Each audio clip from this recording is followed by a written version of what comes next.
बिस्मिल्लाहिर्रहमानिर्रहीम। अस्सलाम वालेकुम नाज़रीन, आप यूट्यूब चैनल देख रहे हैं। मैं इमरान खान हूँ। अब तक की जो अहम तरीन खबरें हैं वो मैं आपके साथ शेयर कर देता हूँ। 3 जगहों पे 3 अलग अलग चीज़ें चल रही हैं। तीनों को जब तक आप नहीं समझेंगे तो आपको इस वक्त का जो सिनेरियो है उसका पता नहीं चलेगा। नंबर 1, हुकूमती कैंप, वहाँ पे क्या चल रहा है, यानी हुकूमत और एस्टेब्लिशमेंट मिलकर क्या सोच रही है, उनके दिमाग में क्या है, चीज़ों को कंट्रोल अब कैसे करना है। नंबर 2, अडयाला के अंदर क्या चल रहा है, क्योंकि इमरान खान साहब से 2 मरतबा मुलाकात करवाई गई है। दोबारा रात के वक्त जो है वो जेल को खोला गया और बैरिस्टर गौर गए हैं, असद कैसर गए हैं, शिबली फराज के बारे में कह रहा था कोई, वो भी गए हैं। तो ये लोग गए और जाकर इन्होंने इमरान खान साहब से दोबारा मुलाकात की है। अब वहाँ से मुतज़ाद खबरें आ रही हैं। फिलहाल तो बातचीत को खुफिया रखा जा रहा है, लेकिन ये 2 कैंप हैं, इन दोनों कैंप्स में क्या चल रहा है। और तीसरी चीज़ है ग्राउंड रियलिटी, ग्राउंड पे क्या हो रहा है। ग्राउंड की सूरत इंतहाई ख़राब है। मैं जो आखिरी फैक्ट मेरे पास पहुंचा, मैंने आपसे कहा था कि आखिरी सबसे बड़ी और मुश्किल रुकावट जो है वो 26 नंबर चुंगी जो है वो सबसे मुश्किल और आखिरी रुकावट थी। उसके बाद रुकावटें हैं ज़रूर, लेकिन वो ऐसी रुकावटें नहीं है कि जहाँ पे पाकिस्तान तहरीक इंसाफ को रोका जा सके। यानी वो तो इस्लामाबाद के कारकुन और रावलपिंडी के कारकुन उठाकर फेंक देंगे। 26 नंबर चुंगी पे एक बहुत लंबी लड़ाई चली है, और क्योंकि जो लोग वहाँ पहुँचे थे वो कोई बलूचिस्तान से आ रहा है, कोई खैबर पख्तूनख्वा से आ रहा है, उन्हें 2-2 दिन हो गए थे यहाँ पहुँचते हुए। तो यहाँ पे जो लोग पहुँचे वो पहले ही बहुत निढाल थे, और यहाँ पे रेंजर्स भी थी, एफसी भी थी, पुलिस भी थी। और जो मुझे बताया वहाँ पे अहमद फरहाद साहब मौजूद थे, उन्होंने कहा जी हमने ऐसा भी देखा कि एक मिनट में 20 या इससे ज़्यादा शेल्स फायर किए गए, बहुत रैपिड फायरिंग की गई है, शेलिंग की गई है, रबड़ की बहुत गोलियाँ चलाई गई हैं। अहमद फरहाद साहब को भी लगी है, कुछ और दोस्तों को भी लगी है, कुछ कारकुनों को भी गोलियाँ लगी हैं। 1-2 मीडिया वाले भी शिकायत कर रहे थे कि जी हमारे ऊपर भी फायरिंग हुई है। तो रबड़ की गोलियां भी चली हैं और शेलिंग भी हुई है। ये तो है जनाब ग्राउंड की सूरत हाल थी जो मैंने आपको बताई। लेकिन फिर मोहसिन नकवी साहब ने एक स्टेटमेंट दिया उस वक्त जब लोग बहुत बड़ी तादाद में टच करना शुरू हो गए इस्लामाबाद को। अली अमीन गंडापुर का और बुशरा बीबी का काफिला भी पीछे से आ रहा है।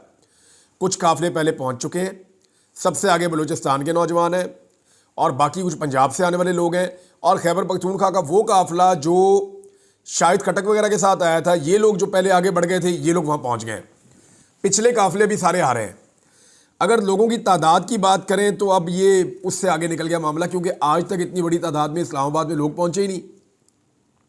सिंपल आप ये कह सकते हैं कि इस्लामाबाद में आज तक जितनी दफ़ा भी लोग आए, चाहे उन्हें इमरान खान खुद लेकर आए हो, ये उससे ज़्यादा लोग इस्लामाबाद पहुँच गए हैं और इमरान खान साहब की कॉल पर पहुँचे। लीडर मौजूद नहीं है, लीडर ग्राउंड पे मौजूद नहीं है, और उसकी कॉल के ऊपर इतनी बड़ी तादाद में लोग निकल आए हैं।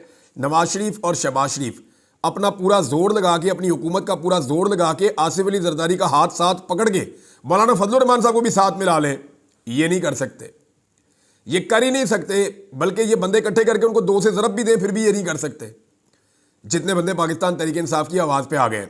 अब मोहसिन नकवी साहब ने एक एरियल व्यू लिया था, मुबैना तौर पर शायद इन्होंने लिया या इनके और सरकारी ऑफिसर्स थे, लेकिन ये बार बार जाते हैं, जाके ऊपर से देखते हैं हेलीकॉप्टर से। तो जो सूरत हाल है वो इनको हिला देने वाली। जो ड्रोन की फुटेजेज आ रही हैं वो तो किलोमीटरों तक ऐसे देखते हैं तो इंसान ही इंसान है, गाड़ियाँ ही गाड़ियाँ हैं। तारीख का सबसे बड़ा काफिला चला हुआ और इस्लामाबाद की तरफ जा रहा है। सारी रुकावटें उन्होंने उखाड़ दी हैं रास्ते में से, हर चीज़ उन्होंने, वो आग का दरिया अबूर करके आए हैं, लेकिन वो पहुँच गए। अब जो फ्रंट पे लोग हैं उनमें बहुत बड़ी तादाद कबाइलियों की भी थी, जो 26 नंबर के ऊपर पुलिस को और रेंजर्स को हटाने की कोशिश कर रहे थे। साइडों से पाकिस्तान तहरीक इंसाफ आगे बढ़ना शुरू हुई दोनों तरफ से, लेकिन बात बन नहीं रही थी। फिर अलीमा खान साहिबा रावलपिंडी के क्राउड को लेके, वहां के नौजवानों को लेकर 26 नंबर चुरंगी या तरनौल का इलाका जो है उसकी बैक साइड से आई। तो जब 2 तरफ से लोग आए तो वहां पुलिस बहुत ज़्यादा परेशान हो गई, और रेंजर्स के लिए, पुलिस के लिए एक नई सिचुएशन पैदा हो गई। मोहसिन नकवी साहब जो है उन्होंने उस वक्त एक धमकी जारी की, और जो उन्होंने धमकी दी, मैं चाहता हूं कि वो धमकी मैं आपको सुनवाऊं ताकि आपको पता चले कि उन्होंने क्या कहा और उस धमकी के बाद हुआ क्या। ये कोई छोटी बात नहीं है, ये एक बड़ा इंसिडेंट है जो हुआ है, और ये डेलिबरेटली हुआ है। ये ज़रा आप मोहसिन नकवी साहब को सुने कि उन्होंने क्या कहा। वहाँ पे हमारे लिए अभी भी रेंजर्स के पास कितना देर लगती है कि हम वहाँ पे 5 मिनट फायरिंग होनी है तो उसके बाद वहाँ बंदा नजर नहीं आएगा, लेकिन हम लोग कह रहे हैं सबर सबर सबर। ये मोहसिन नकवी साहब की धमकी दी कि जी 5 मिनट फायरिंग हमने करनी है रेंजर्स को बुला के। उसके बाद वहाँ कोई बंदा नज़र नहीं आएगा। ये मोहसिन नकवी साहब आपकी खाम ख्याली है। और ये कौम जाके इंडिया के साथ लड़ती रही है। ये वो पश्तून है जिन्होंने आज़ाद कश्मीर जो आज आपके पास है पाकिस्तान में, जिसको आज आप डिसोन कर रहे थे, वो आज़ाद कश्मीर इन्होंने छुड़वाया हुआ है। बुज़दिल थोड़ी है मोहसिन नकवी साहब, वो पाकिस्तानी है, दलेर लोग हैं। आप गोलियां चलाकर देख लें, गोलियां आपने मारी भी हैं। मोहसिन नकवी के इस स्टेटमेंट के बाद स्टेट फायरिंग होती है। ये जैसे ही मोहसिन नकवी का स्टेटमेंट आता है, मैंने तो इस पर ट्वीट किया कि ये तो कोई नॉर्मल आदमी कह ही नहीं सकता। बहुत सारे लोग ये अभी हैरान थे कि ये मोहसिन नकवी ने ये ज़बान किसकी बोली है, वो ये बात कर कैसे सकता है। अभी इस पे बात हो रही थी कि अचानक से खबर आती है कि स्टेट फायरिंग हो गई है पब्लिक के ऊपर, उसी जगह पे जहां आखिरी बड़ी लड़ाई चल रही थी। और 20 के करीब नौजवान पाकिस्तान तरीके इंसाफ ने मुबैना तौर पे रिपोर्ट की है, कुछ लोग इससे ज़्यादा बता रहे थे, उनको गोलियां लग गई। और ये जो स्टेट बुलेट्स लगी हैं, इनसे अभी तक किसी की जान जाने का वाकया तो नहीं अभी तक रिपोर्ट हुआ, लेकिन ये रिपोर्ट हुआ है कि लोगों को गोलियां लगी और गोलियां लगे हुए उनके ज़ख्म नज़र आ रहे हैं, सुराख, और उनको तिब्बी इमदाद के लिए फिर पीछे हटाया गया। अब मैंने एहतशाम अब्बासी साहब से बात किया, ये जर्नलिस्ट हैं, वहाँ मौके पर मौजूद थे। मेरी रज़ी ताहिर साहब से भी बात हुई, उनकी टीम वहाँ मौजूद है। सदीक जान साहब की टीम वहाँ पे मौजूद है, और कुछ हमारे सहाफ़ी दोस्त हैं वहाँ मौजूद हैं। मेरी उनसे बात हुई, उन्होंने कहा जी एक बड़ी अजीब चीज़ हो रही है वहाँ पे। और ये क्या हो रहा है? उन्होंने कहा जी जब गोली चलती है तो भगदड़ मचती है। हमने बहुत दफ़ा गोली चलते हुए देखी है, हमने बार बार देखा गोली चलती है तो भगदड़ मच जाती है। लेकिन यह स्ट्रेट गोली चल रही थी, लोगों को गोलियां लग रही थी, लड़के गिर रहे थे, लेकिन कोई नहीं भागा।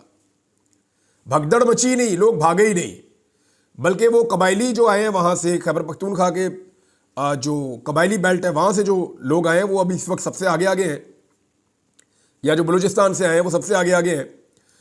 तो वो बहुत खुलकर कह रहे हैं कि बताओ इमरान खान किधर है, हमने उधर जाना है। ये नहीं, उनको ये भी नहीं पता। और उनको बहुत सारे ऐसे लोग हैं, मुझे जर्नलिस्ट बता रहे थे, उनको ज़बान भी नहीं आती। वो कहते हैं उनको एक ही बात पता है कि इमरान खान है हमारा लीडर, हम उसको लेने आए हैं। वो दूसरी बात ही नहीं करते। उन्हें कोई डी चौक, वो कहते नहीं इमरान खान डी चौक में है, इमरान खान किधर है, हमने इमरान खान को लेकर जाना है। और वो बिल्कुल ना गोली चलने से वो घबराए, ना उन्हें किसी किस्म की परेशानी हुई। जिन्हें गोलियां लगी उन्हें भी परेशानी नहीं हुई, उनको वहां से फिर रेस्क्यू किया गया, लोगों में भगदड़ नहीं मची। ये चीज़ हुकूमत के लिए अलार्मिंग है। ये वो लोग हैं जो किसी मुल्क का एसेट होते हैं, और इनको बतौर एसेट ही पाकिस्तान ने हमेशा ट्रीट किया है। लेकिन आज रियासत इनके इस्लामाबाद आने पे बजाय इनको वेलकम करती, इन पे गोलियां चला रही है। और ये गोलियां चलाने के फ़ौरन बाद जो अगली चीज़ रिपोर्ट हुई है वो इससे ज़्यादा अजीब है। मुझे ऐसा लगता है कि गोली अग्रेशन में शायद ना चलाई गई हो, लेकिन मोहसिन नकवी के स्टेटमेंट के बाद गोली चलाना मोहसिन नकवी के ऊपर एक बहुत बड़ी चार्जशीट है। अब ये हमेशा मामला रहेगा कि मोहसिन नकवी ने जैसे ही कहा कि हम सीधी गोली चला सकते हैं, 5 मिनट में सब भाग जाएंगे, तो उसके बाद सीधी गोली चली, 20 लोगों को गोली लगी, लेकिन भागा तो कोई नहीं वहां से। अब कुछ जो जर्नलिस्ट हैं जिनसे मेरी बात हुई, उन्होंने कहा जी पुलिस ने जो गोली चलाई है वहां पे, जो सिक्योरिटी फोर्सेज ने फायरिंग की है, वो फायरिंग शायद इसलिए नहीं हुई कि वो बंदों को मारना चाहते हैं या भगाना चाहते हैं। उन्होंने कहा वो फायरिंग इसलिए हुई है कि वो खुद वहां से निकलना चाह रहे थे। क्योंकि इसके फौरन बाद मुझे 2 मुख्तलिफ जर्नलिस्ट हैं, एक ने मैसेज करके बताया, एक से मेरी बात भी हुई। उन दोनों ने कहा जी कि जैसे ही इमरान साहब वहाँ पे गोली चली है और गोली चलने के बाद लोग ज़ख्मी हुए हैं, तो हमने उसके बाद जब देखा तो वहाँ से रेंजर्स और पुलिस और एफसी ये लोग वहाँ से निकल रहे थे, और इन्होंने तेज़ी से उस मुकाम को छोड़ दिया है। और तरनौल और वो जो एरिया है 26 का, अभी जो इतलात हैं जो वहाँ कुछ लोगों ने मुझे बताई, और पूरी तरह से तो नहीं वो मुझे कंफर्म कर पा रहे, लेकिन उन्होंने कहा जी उसका एक बड़ा हिस्सा जो है वो पाकिस्तान तरीके इंसाफ के कब्जे में, लोग कंटेनर्स को एक एक करके हटा रहे हैं और गिरा रहे हैं। ये है जनाब वहाँ की सूरत हाल इस्लामाबाद की। और जो लोग आए हैं वो इमरान खान को ढूंढ रहे हैं, यानी इमरान खान किधर है, उसको हम छुड़ा कर साथ लेकर जाएंगे, हम इमरान खान को लेने आए हैं, वो हमारा लीडर है, वो मुसलमानों का लीडर है। लोग वहाँ ये बात कर रहे हैं जो कबायली आए हैं। वो कहते हैं इमरान भी वो बात ही नहीं सुनते, उन्हें कुछ भी कहो। अच्छा, अब मुशरा बीबी जो है वो बार बार कारकुनों को एक ही बात कह रही है कि हमने डी चौक पहुंचना है, डी चौक पहुंचना है, डी चौक पहुंचना है। हुकूमत कह रही है हमने डी चौक किसी को जाने नहीं देना। ख्वाजा आसिफ और मोहसिन नकवी 2 बंदे हैं जिन्होंने धमकी लगाई है। ख्वाजा आसिफ ने धमकी लगाई कि जनाब ताकत का हम भरपूर इस्तेमाल करेंगे, अगर ये आना ही चाहते हैं और इनकी ब्रेकें नहीं लग रही और बुशरा बीबी हर हाल में पहुंचना चाहती हैं, पीछे नहीं हटने पे तैयार, तो फिर हमें ताकत का इस्तेमाल करना होगा।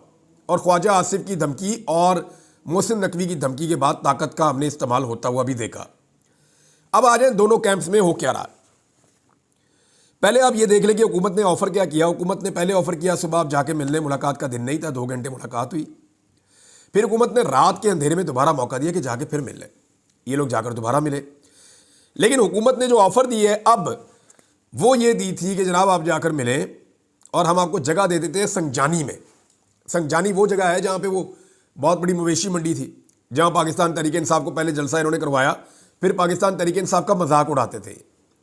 ये कहते थे मवेशी मंडी में मवेशी जाते हैं तो जाओ जी सारे उधर, मजाक भी उड़ाते थे उनका। हालांकि उन्होंने बड़ा तगड़ा जलसा वहाँ पे किया था, अली अमीन गंडापुर ने किया था। उस जलसे के बाद फिर अली अमीन गंडापुर साहब एक दफ़ा गायब भी हो गए थे, आपको याद होगा। तो अब मामला ये है कि संजानी में कह रहे हैं जी आप वहाँ जाके अपना पड़ाव डाल लें, बहुत बड़ी जगह है, सारे वहाँ इकट्ठे हो जाएं, हम जो सुबह जो है वो फर्दर चीज़ें देखेंगे क्या करना है, कैसे होना है। लेकिन इस पे पाकिस्तान तहरीक इंसाफ के लोग अभी तक बता रहे हैं कि कोई आमादगी जाहिर नहीं हुई कि संजानी में जाकर बैठना है। मे भी इमरान खान साहब या पार्टी किसी नतीजे पे पहुंचे हैं, लेकिन हुकूमत की इसके अंदर चाल क्या है। हुकूमत सुबह अदालतों का सहारा लेगी, अदालतों में जाएगी और अदालतों में कहेगी देखें जी आपने मना किया था, हमने उनसे बात की थी, वो फिर भी आ गए हैं, वो यहाँ पहुंचे हुए हैं, तो हम इनको कैसे टैकल करें। वो मामला को और तरफ ले जाएंगे हुकूमत, और वो इसको एक डील की तरह की शक्ल देने की कोशिश करेगी ताकि इमरान खान साहब का जो एक नैरेटिव है उसको नुकसान पहुंचे। दूसरी तरफ जो इतलात आ रही हैं, कुछ लोग ये बड़े वसूख से कह रहे हैं, मैं अभी आपको कंफर्म नहीं कर सकता, कि इमरान खान ने फिलहाल यही कहा है कि डी चौक पहुंचो, संजानी को छोड़ दें। वैसे भी अब जो 26 नंबर चुंगी है वो क्रॉस हो गई मुबैना तौर पे, और अगर वहाँ कोई मुज़ामत रह गई है तो वो इतनी बड़ी है नहीं, और इससे आगे वाली जो रुकावटें हैं वो इतनी तगड़ी नहीं है कि जिनको अबूर ना किया जा सके। तो हुकूमत के कैंप में अभी भी वो ये सोच रहे हैं कोई साजिश करके किसी तरह किसी भी पाकिस्तान तहरीक इंसाफ को वापस भिजवाया जाए और एहतजाज के इस मोमेंटम को तोड़ दिया जाए, क्योंकि हुकूमत ये जानती है कि अगर आज ये लोग वापस चले गए तो इनको वापस आने में महीने लग जाएंगे, महीने नहीं तो कम से कम 1-2 महीने हुकूमत को मिल जाएंगे, और 1-2 महीने बाज़ सूरतों में बहुत होते हैं। इंटरनेशनल प्रेशर इस वक्त अपनी पीक पे है, इतना इंटरनेशनल प्रेशर इससे पहले कभी नहीं था। जो ओवरसीज पाकिस्तानियों ने कर दिया है वो पाकिस्तान का नहीं वर्ल्ड रिकॉर्ड बना हुआ है। दुनिया का कोई लीडर पूरी दुनिया में अपने लिए एहतजाज नहीं करवा सका आज तक। इमरान खान वाहिद लीडर बना है कि उसके लिए दुनिया के 32 मुल्कों में सेम टाइम में एक ही दिन के अंदर एहतजाज हो रहा था, राउंड द क्लॉक हो रहा था, क्योंकि यहाँ दिन है, वहाँ सुबह है, वहाँ शाम है, तो वो एहतजाज होता चला जा रहा था। तो इमरान खान साहब जो हैं ये उनके लिए हुआ है, तो ये एक बहुत बड़ा रिकॉर्ड है। अमरीकी सदर करना चाहे तो वो भी नहीं कर सकता इस वक्त कि सारी दुनिया में अमेरिकन को कह के निकलो और एहतजाज करो, ऐसे नहीं होता। ये इमरान खान के लिए हो रहा है क्योंकि वो बहुत बड़ा ब्रांड है। बजाय इसके पाकिस्तान उससे फ़ायदा उठाता, पाकिस्तान उससे बेनिफिट्स लेता, पाकिस्तान ने उसको उठा के जेल में डाल दिया और पाकिस्तान की आवाम को रियासत ने अपने खिलाफ कर लिया। है तो बदकिस्मती है, लेकिन ये रियलिटी है।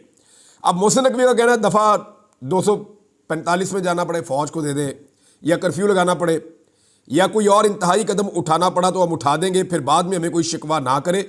बार बार मोहसिन नकवी ने धमकियां लगाई हैं। अब तरनौल के ऊपर जो है वो कारकुनों का कंट्रोल बताया जा रहा है, कारकुन आगे की तरफ बढ़ रहे हैं, इमरान खान की बहनें भी पहुंच गई हैं, बुशरा बीबी का काफिला भी बहुत करीब पहुंच गया है। अगर ये लोग डी चौक पहुंच जाते हैं तो एक नई सिचुएशन होगी। अच्छा, बड़ा सवाल ये है कि कर्फ्यू कैसे लगाया जाएगा। इतनी बड़ी तादाद में लोग आ गए हैं, कर्फ्यू कैसे लगाएंगे। जो हुकूमत के लिए दूसरा बड़ा सरदर्द है वो ये है कि पंजाब से काफिले पहुंचना शुरू हो गए। देखिए ना, पंजाब में भी पुलिस की लड़ने की कैपेसिटी है ड्यूटी करने की, 10 घंटे, 20 घंटे, 30 घंटे। अब इस मामले को 2 दिन हो चुके हैं, तीसरा दिन अब शुरू हो रहा है। अब सारी सड़कें तो बंद रखी नहीं जा सकती, बहुत सारी खुल भी गई है, तो लोग धीरे धीरे निकल रहे हैं, 4-4, 6-6, 10-10 करके, 5 गाड़ियां, 4 गाड़ियों का काफिला, लोग निकल रहे हैं और इस्लामाबाद की जानिब जा रहे हैं। अब ये जो पंजाब से एक मूवमेंट चल रही है, तमाम शहरों से आहिस्ता आहिस्ता लोग इस्लामाबाद की तरफ आ रहे हैं, ये आने वाले 1-2 दिनों में तादाद बहुत बढ़ जाएगी। और अगर इमरान खान साहब किसी सूरत में अदालतों से जमानत मिलने की सूरत में बाहर आ जाते हैं तो फिर वो तारीख का सबसे बड़ा जलसा भी कर देंगे। लेकिन मामला ये है कि इस वक्त पाकिस्तान की रियासत, एस्टेब्लिशमेंट, हुकूमत कोई भी इमरान खान साहब पे एतबार नहीं कर पा रही। वो सारे डरे हुए हैं और हुकूमत ने डराया हुआ है। खासतौर पर मैं आपको साफ बता देता हूँ, हुकूमत पाकिस्तान के बड़े बड़े लोगों को डराती है, आर्मी चीफ को भी डराती है कि इमरान खान आएगा तो आपकी नौकरी भी छीन लेगा, फलां को ये कर देगा, फलां को ये कर, सबको डराते हैं ये, ब्यूरोक्रेसी को भी डराते हैं ये, मिलिट्री को भी डराते हैं ये हुकूमत सबको डरा रही है कि इमरान खान आएगा, ये करेगा, वो करेगा। बुशरा बीबी ने मेरे ख्याल में इसीलिए ये स्टेटमेंट दिया है कि इमरान खान अपनी ज़ात के हवाले से किसी से बदला नहीं लेगा और वो किसी से बदला लेना भी नहीं चाहता और वो इसमें बिलीव भी नहीं करता। ये बुशरा बीबी ने कहा तो मैं सोच रहा था ये क्यों कहा, तो फिर खबरें तो बहुत पहले से आ रही थी और ये मुख्तलिफ औकात में कहते भी रहे हैं कि इमरान खान आएगा तो फलां को नहीं छोड़ेगा, तो इसको नहीं छोड़ेगा, तो उसको नहीं छोड़ेगा, इसको ओहदे से हटा देगा, उसकी नौकरी ख़त्म कर देगा। तो ये खदशात लोगों के दिलों में बिठाए गए। अब बुशरा बीबी ने कोशिश की कि इस खदशे के ऊपर भी जो है वो थोड़ी ठंड डाली जाए और ये मामला भी जो है वो ख़त्म किया जाए, ये डर ख़त्म किया जाए। बहरहाल कमाल की इस्तकामत दिखाई है इमरान खान साहब की बीवी ने और इमरान खान साहब की बहनों ने।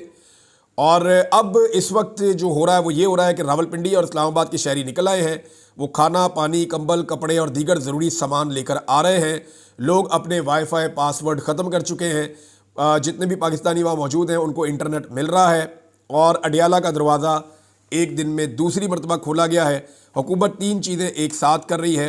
एक तरफ वो कहती है बंदे नहीं निकले, दूसरी तरफ वो तमाम रुकावटें, फस्तायत, जबर, सारे बहुत कंडे इस्तेमाल करती है और तीसरी तरफ वो इमरान खान साहब की मिन्नतें भी कर रही है और पाकिस्तान तहरीक इंसाफ पे दबाव डाल रही है कि जाओ यार खान साहब को किसी बात पे मना लो। बार बार नई से नई ऑफर्स देकर भेज रहे हैं लेकिन ऑफर्स काम नहीं कर रही।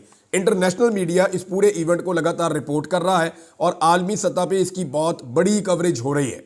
ये जिस लेवल की कवरेज हो रही है ना, इसका इम्पैक्ट बहुत गहरा होगा और वो इम्पैक्ट आपको आने वाले दिनों में नज़र आएगा।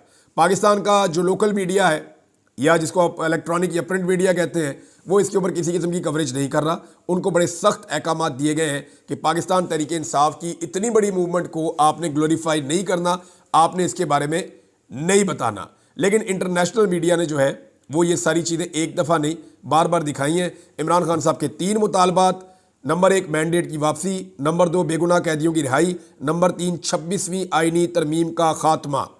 अब क्या इमरान खान साहब इन तीनों मुतालबात से पीछे हट जाएंगे या फॉर द टाइम बीइंग अगर वो बाहर आ जाते हैं और वो अपने इन मुतालबात के ऊपर खुद एक तहरीक खड़ी करते हैं तो वो ज़्यादा मौसर भी हो सकती है। डिफरेंट किस्म की इमरान खान साहब को ऑफ़र्स मिली हैं और अभी और ऑफ़र्स भी मिलेंगी। ये मुज़ाकरात भी चलेंगे, ये एहतजाज भी चलेगा और मुझे नहीं लगता कि अब रियासत में इतनी सख्त है कि वो लोगों का ज़्यादा देर तक मुकाबला कर सके। अगर पाकिस्तानी इसी तरह डटे रहे तो अगले 1-2 दिन के अंदर गेम तब्दील हो जाएगी। लेकिन एक बात याद रखिएगा, पंजाब को निकलना पड़ेगा। अगर पंजाब से जैसे अब लोग निकल रहे हैं, थोड़े थोड़े करके आना शुरू हो गए हैं, उन्हें हौसला हो रहा है, उन्हें कॉन्फिडेंस मिला है, वो 2-2 4-4 गाड़ियां करके निकल रहे हैं। अगर ऐसे भी निकलते रहे तो अगले 2 दिन के अंदर पंजाब बहुत बड़ा इम्पैक्ट डाल देगा और फिर बड़े काफिले जब निकलेंगे तो सूरत हाल बिल्कुल तब्दील हो जाएगी। अब तक के लिए इतनी, अपना ख्याल रखिएगा, अपने इस चैनल का भी। अल्लाह हाफ़िज़।